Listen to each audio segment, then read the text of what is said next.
Pongiste amateur versus pongiste professionnel. Qui nous mettra la plus grosse branlée?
Bienvenue dans ce nouvel épisode et merci pour tous les sympathiques messages que nous avons reçus après la mise en ligne des 2 premiers, ça fait bien plaisir. À ce stade, c'est Florian Bourasson qui nous a mis la plus grosse branlée en ne nous laissant que 48 points, 7 bonus inclus. Mathieu et Lucie, qui ont suivi les performances de leurs confrères sur YouTube, parviendront-ils à faire mieux ? Oui, facile. Tranquille. J'ai regardé. Alors, Rouen, ils ont été plutôt bons. Après, ils ont joué à domicile, donc c'était un petit peu plus facile quand même. C'était dans leur élément. Flo, un peu stressé, un peu tendu, j'ai remarqué. Donc, j'étais un peu déçu de sa prestation quand même. Oui, j'ai l'habitude de jouer contre des crabes.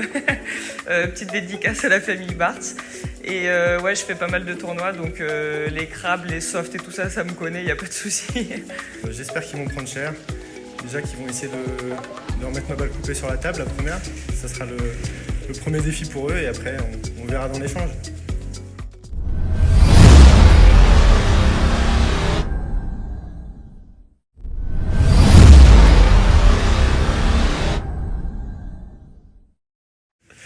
Alors moi je suis défenseur, c'est-à-dire que je joue plutôt loin de la table, je fais des coupés un peu en revers et j'essaie de ramener beaucoup de balles pour faire la faute à l'adversaire.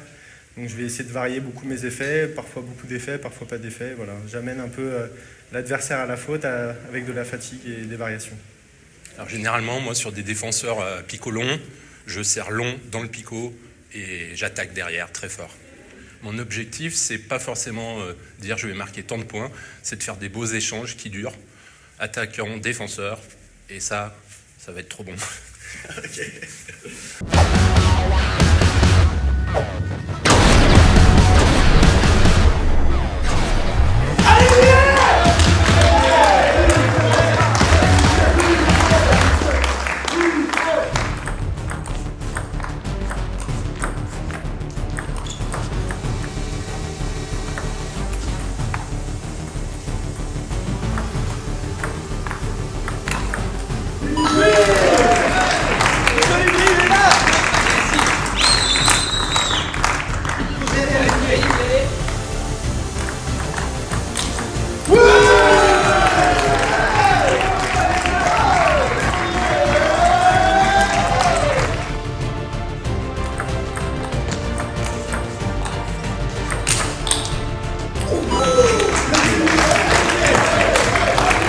C'est plutôt prévu là.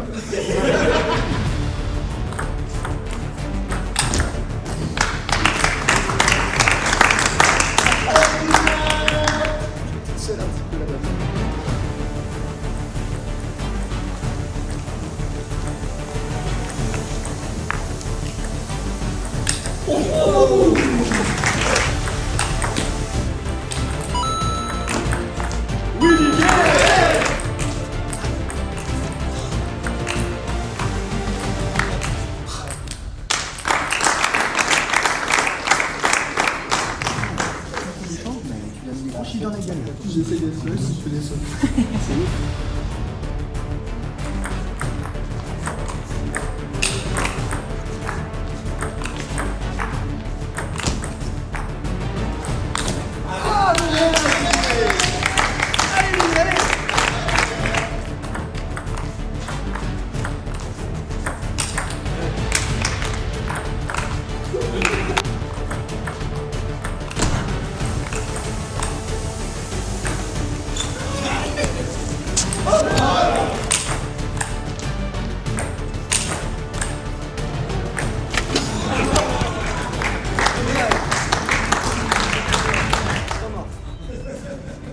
Souffle un coup là. En fait, la malotte, ça suffit. Hein. Ouais, bah c'est ça, faut porter Allez, il est en train de mourir. Allez, tranquille. Allez, c'est un match de ping.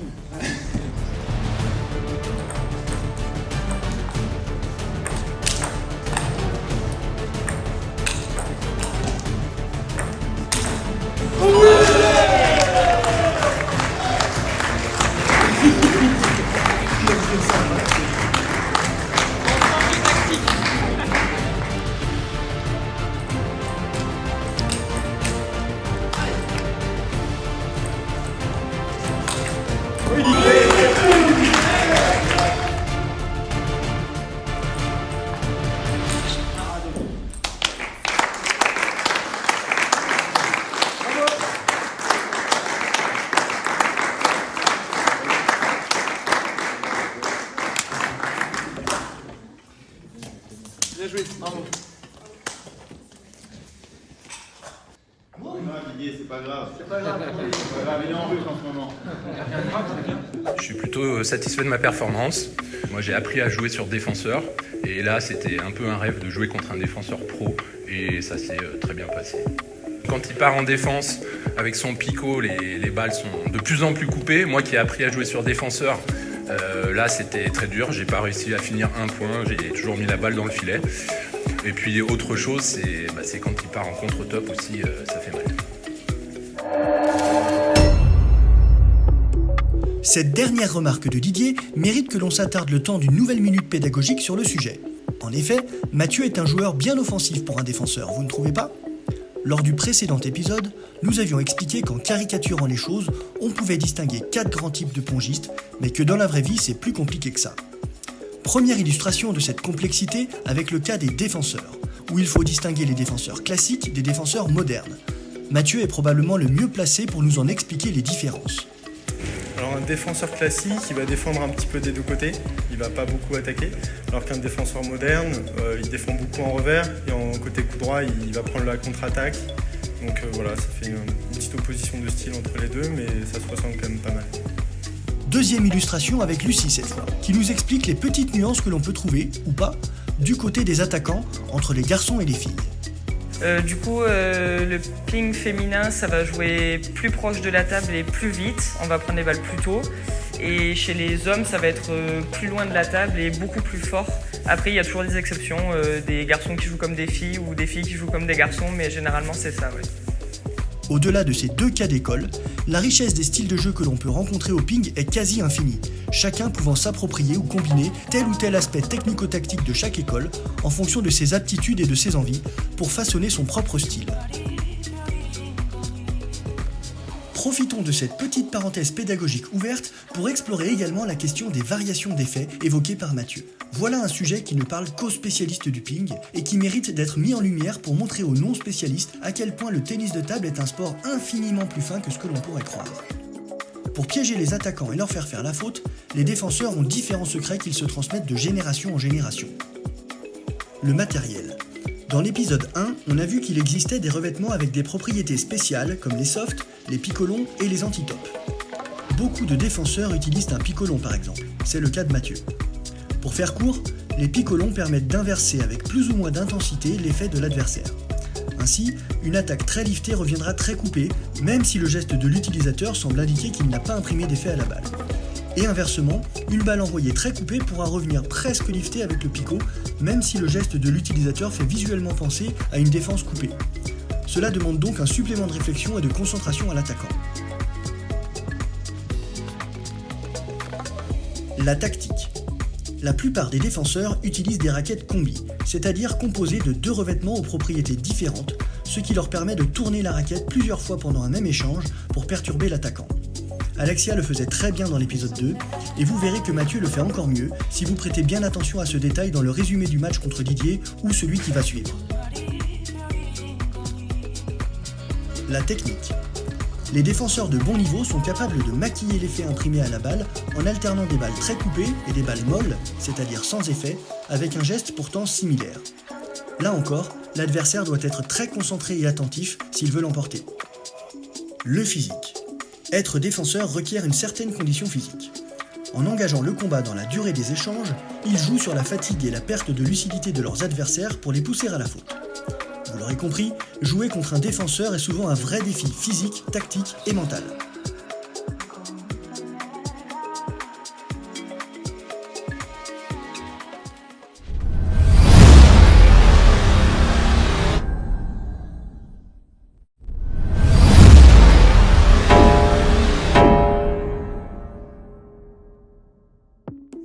Alors, quand j'étais petit, j'avais un entraîneur qui était défenseur, donc j'avais l'habitude de jouer les défenseurs. Mais là, ça fait un paquet de temps que j'en ai pas joué et j'appréhende un petit peu les démarrages parce que je sais que je fais plein de fautes. J'ai plus l'habitude, donc on verra. Je pense que je peux lui faire mal avec mon top coup droit si j'arrive à le placer et y mettre la patate que je veux mettre. Là, on joue à domicile, donc mon objectif, je vais un petit peu le revoir à la hausse par rapport au précédent épisode. Je vais essayer de mettre 5 points par set en moyenne.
c'est ça. C'est des amateurs, ils suivent pas le score.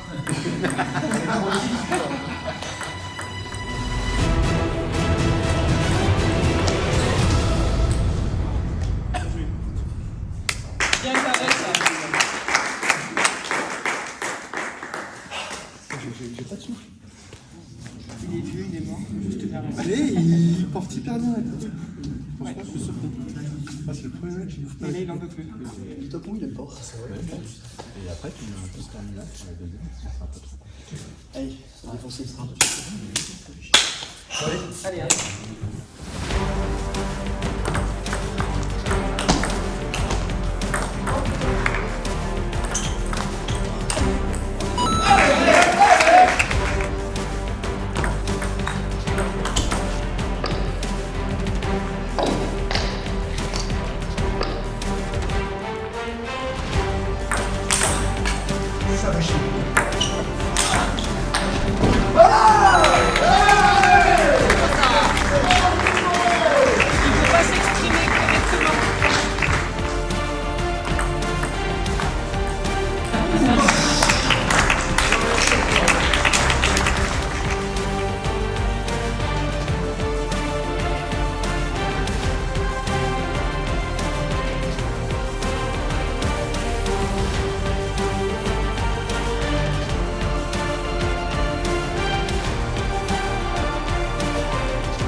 Je suis nul sur ballot, c'est un truc de fou.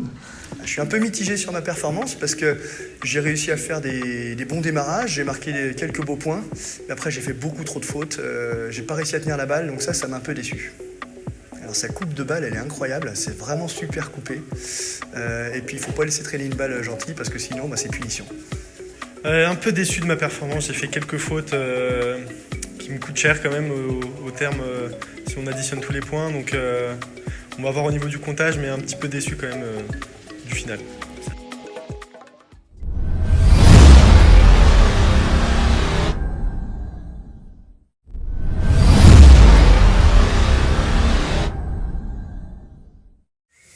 Malheureusement, Dim, il a chopé le Covid juste avant le tournage, donc on a dû lui trouver un remplaçant un petit peu en urgence. Et au vu des bonnes performances d'Alix sur le premier épisode contre Florian Bourrasso, on l'a rappelé, il était dispo, tant mieux pour lui, tant mieux pour nous. Et puis tant pis pour Lucie. Oui, super content. Je suis un peu déçu pour Dimitri, mais je vais essayer d'honorer sa place au maximum et de donner tout, quoi. J'ai la pression là du coup. Clairement, faut que tu rattrapes les bêtises. Ouais.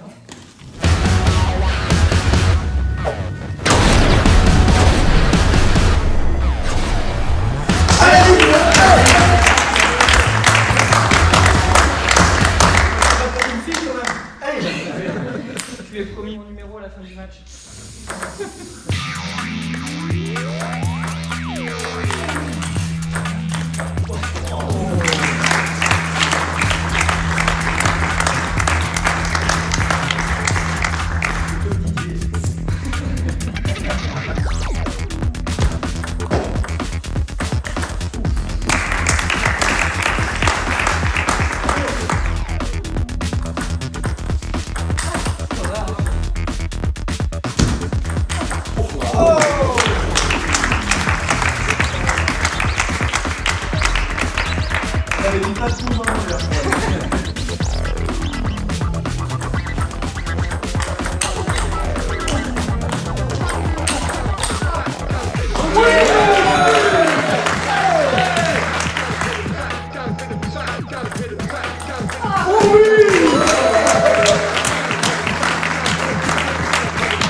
Donc la tactique, c'est continuer de contre-toper dans les angles.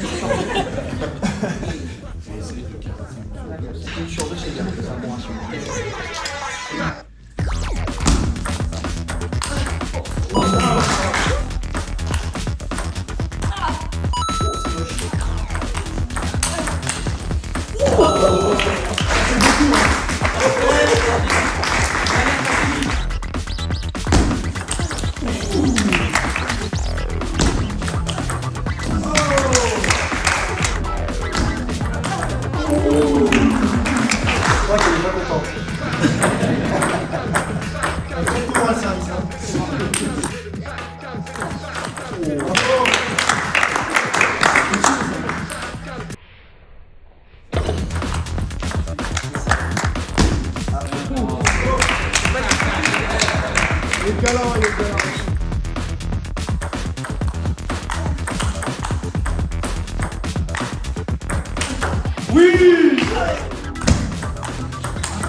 Alexis, bravo, t'as fait des beaux points.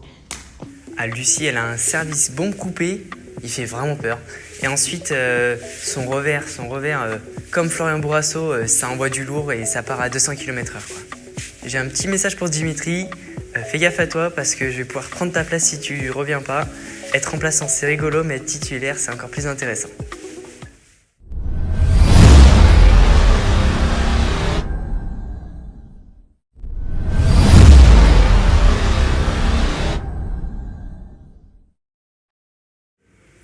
On a choisi Manon comme troisième guest parce qu'elle incarne bien le côté surprenant du tennis de table.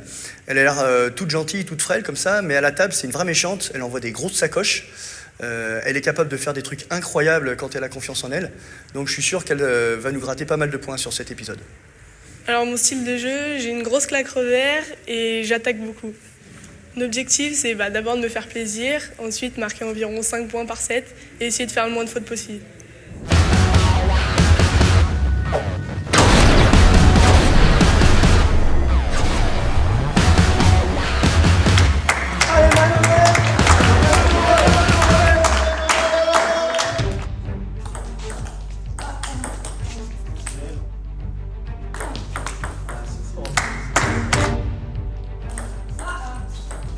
Oh putain, ça fait que carotter là-bas. Pardon.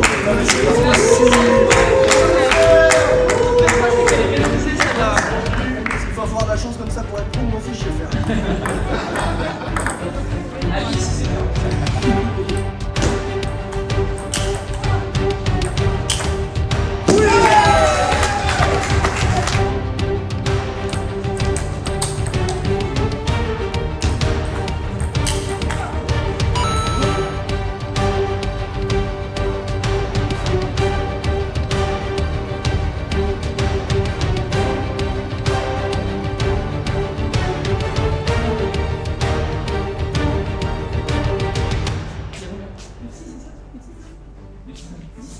Non, il y a 10. Bah non, c'est pas possible, je savais qu'une. Non, c'est 11 aussi. Il y a 11 6, on est Ah bah voilà. On va les amateurs, ça sera posé.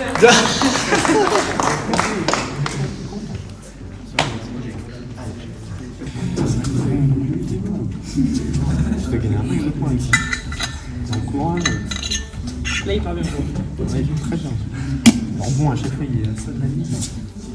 S'il pouvait partir aussi bien sur le petit en cas. Mais non.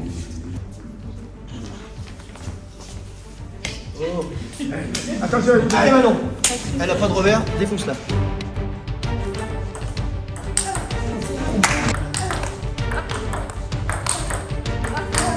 service court et démarrage rotation. Tu peux. Ah.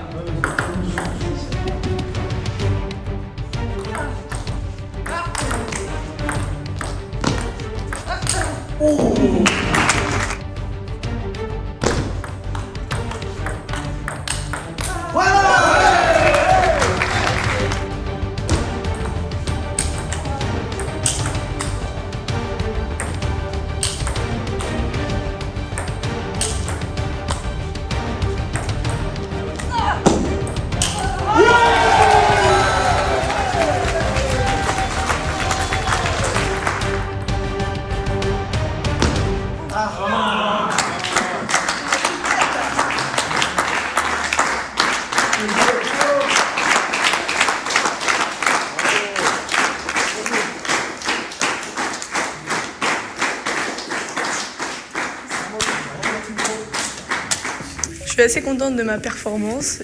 Au premier set, j'étais très stressée, mais après, j'ai réussi à lâcher mes coups et je suis contente, j'ai fait quelques beaux points. Ils se sont bien battus, ils n'ont rien lâché, ils y ont cru. Après, bon, c'était un peu compliqué pour eux, mais en tout cas, ils ont un gros souci avec le comptage de points. Ouais, faudrait leur apprendre.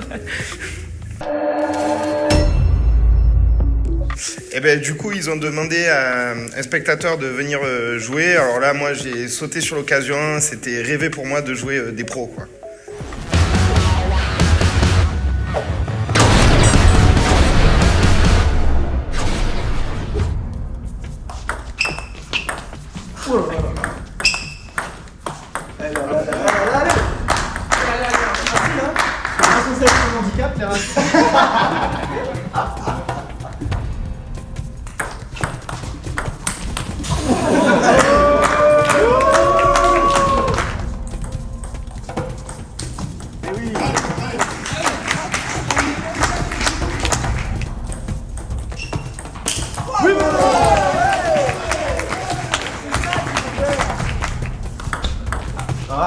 J'ai un doute sur la dague. On la remet?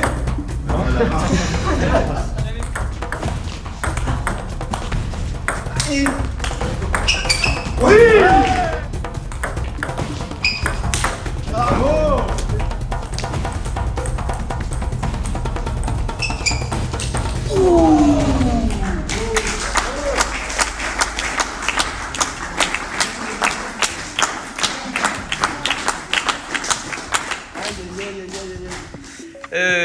Une belle expérience parce que c'était cool de jouer avec des petites raquettes. Heureusement que je m'étais entraîné avant parce que sinon...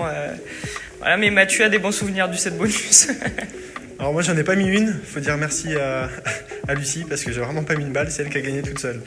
Ouais, c'était super sympa, il y avait une très bonne ambiance, donc c'était avec plaisir que j'ai participé à cette expérience. Ouais.